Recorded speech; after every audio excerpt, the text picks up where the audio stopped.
किसी स्कूल में 60% लड़के हैं। यदि उस स्कूल में कुल लड़के की संख्या 405 हो तो उस स्कूल में लड़कियां कितनी होगी। पहले सवाल को देखिए, कहता है 60% लड़के और लड़के की संख्या दिया हुआ है। तो सवाल थोड़ा इमोशन है कि 60% लड़के हैं तो लड़की की संख्या देता है तो हम आसान तरह से निकाल लेते हैं कितना लड़के और लड़कियाँ, मान ली 405 का 60% लड़का निकाल लेते हैं, जो बचता लड़की होता। लेकिन सो बात तो है नहीं। अगर आप चाहते हैं कि हम बना लेंगे तो अभी तुरंत वीडियो रोकिए और जल्दी बना के जवाब भेजिए कमेंट में। कहता है किसी स्कूल में 60%, यानी कोई भी वस्तु, कोई भी पदार्थ 100% रहता है। ये बात हम पहले जानते हैं। कोई भी, चाहे विद्यार्थी ही क्यों न हो, कोई वस्तु ही क्यों न हो, अगर पूर्ण रूप हो तो वह 100% होता है। चाहे 10 रहेगा 100% बराबर 10, यानी 100% में कुल मान के चलिए लड़का और लड़की दोनों मिला के 100% है। 100% बराबर है लड़का और लड़की मिला के 100%। उसमें से 60% लड़का है, 60% लड़का है तो 100 में 60 निकल गया। अगर 100 में से 60 माइनस कर देंगे तो 40 से न बचा, तो 40% क्या बचा, लड़की है ना। तो 40% हमारा लड़की है। तो 40%, लेकिन यहाँ पे संख्या पूछ रहा है, लड़कियाँ कितनी है, प्रतिशत नहीं पूछ रहा है। तो इसको हम निकालते हैं, 2 नियम से निकल सकता है।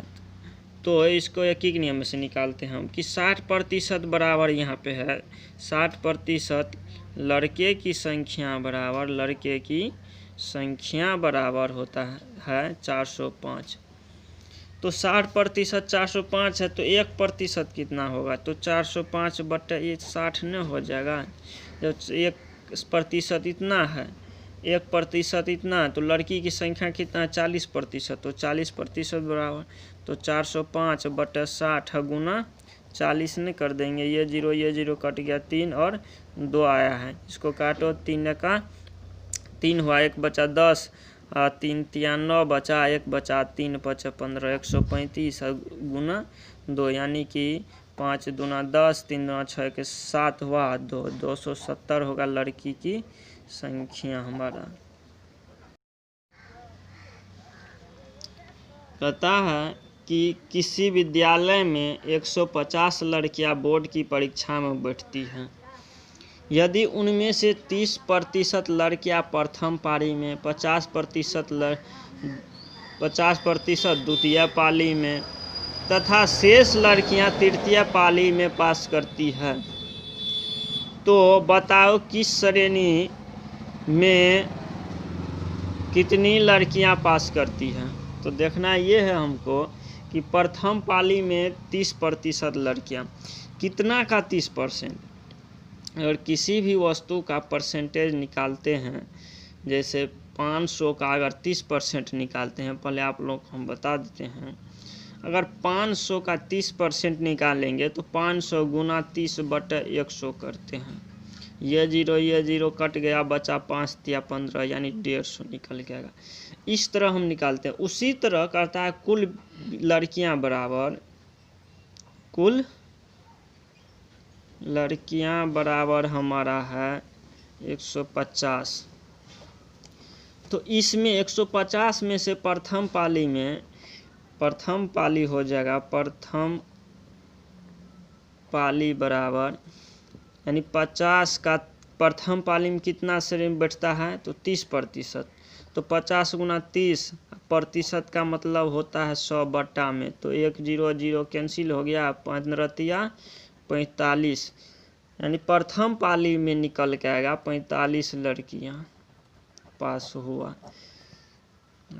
प्रथम में निकल के आया था 45 लड़कियां। अब हमारा द्वितीय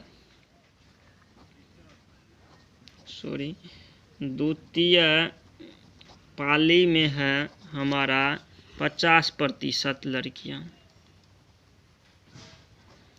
तो द्वितीय पाली में 50% लड़कियां हैं, तो कितना का, तो कुल लड़की है, लड़कियां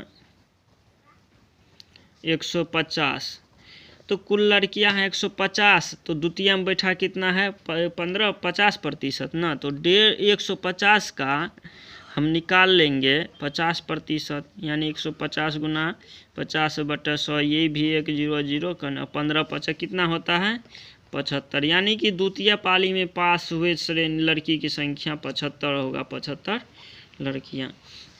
अब हमको ये देखना है कि प्रथम पाली और द्वितीय पाली में कुल कितना पास हुआ, उतना कुल में से माइनस कर देंगे, तृतीय में पास होगा ना, तो तृतीय में पास, तृतीय लिखेंगे, तृतीय पाली में बराबर, तो लिखेंगे प्रथम पाली अब प्लस कर देंगे द्वितीय पाली, यानी पास की गई लड़कियां, ये क्या है पास की गई लड़कियां, पास की गई लड़कियां।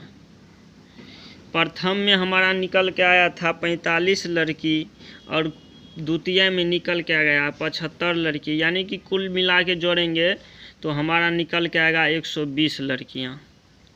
प्रथम और द्वितीय लड़की मिला के 120 लड़की, कुल लड़की है हमारा 130, यानी कि तृतीय कुल लड़की में से अगर दोनों को पास कर देंगे, या अब लिखेंगे तृतीय में पास की गई लड़की, तृतीय पाली में पास की गई लड़की की संख्या, लड़कियां की संख्या बराबर हो जाएगा हमारा कुल लड़कियां, अब माइनस कर देंगे प्रथम और द्वितीय पाली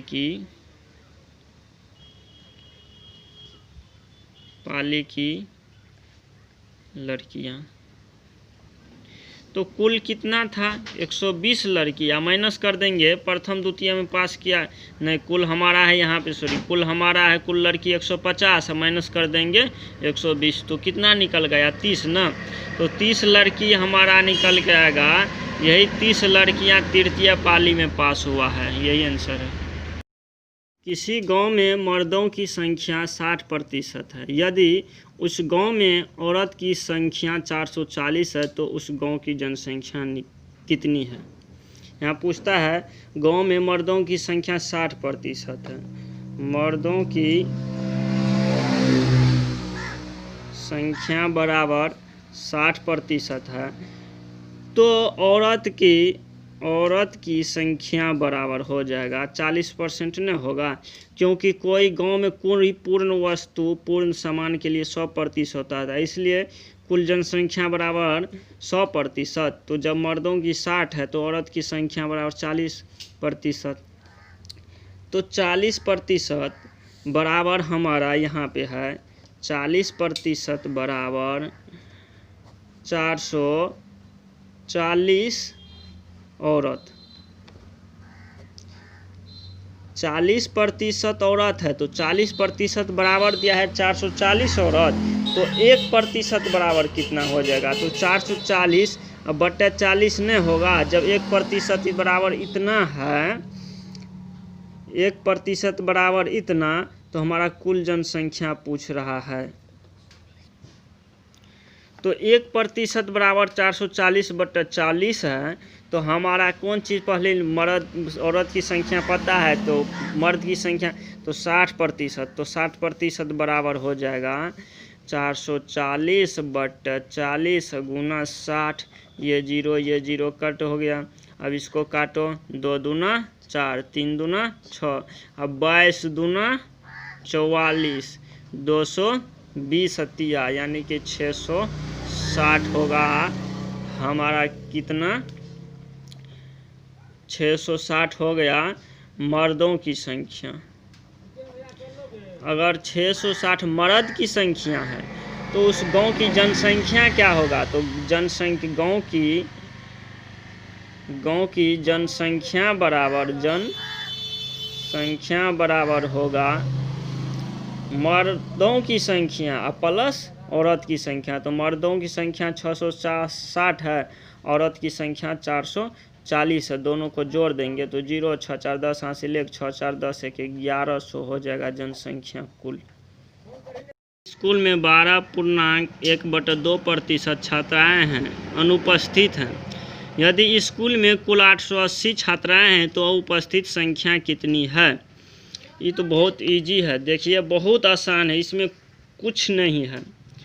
जैसे 880 का हम 12.1/2% निकाल लेंगे तो अनुपस्थित की संख्या निकल जाएगा। अनुपस्थित की संख्या जब निकल जाएगा तो कुल में से माइनस कर देंगे, पता चल जाएगा कि उपस्थित बचा कितना है। चलिए हम हल करते हैं। तो अनुपस्थित संख्या बराबर 12.1/2%। अगर इसको पूर्णांक तोड़ेंगे तो 12 24 1 25/2% हमारा निकल के आ गया है। तो 25/2% है। कहता है कुल छात्रा बराबर 880 है। अगर ये दो नियम से हम बना सकते हैं। अगर 100% में से हम अगर माइनस कर देंगे 25/2% तो बच के आएगा हमारा 175/2%। यानी कि 175/2% बराबर इतना है। तो 1% इस तरह से भी निकाल सकते हैं, इस तरह से भी बना सकते हैं। जैसे 12.25% बराबर तो कुल विद्यार्थी का हम अनुपस्थित पूछ रहे हैं ना, तो कुल विद्यार्थी तो 880 गुना 25/2। अब बटे में 100 नहीं करेंगे, प्रतिशत का ही मतलब होता है 100, तो गुना कर देंगे 100। यही हमारा है 25 चौका 100, यही निकल के आ गया है 25 चौका 100। तब 11 यहाँ देखिए 44 यहाँ आएगा। 44 दूना 88 यानी 440। 11 चौका 44 110 निकल के आ गया है। 110 हमारा कौन चीज़ है? अनुपस्थित की संख्या है। अनुपस्थित छात्र की संख्या 110। तो नहीं आने वाला विद्यार्थी की संख्या 110 है, कुल विद्यार्थी हमारा 880 है। तो आने वाला विद्यार्थी की संख्या कितना हो जाएगा? तो 880 माइनस 110 कर देंगे तो नहीं हो निकल जाएगा, यानी 0 का 0 770 हो गया उपस्थित छात्र, यानी 770 उस दिन हमारे स्कूल में उपस्थित हुए हैं।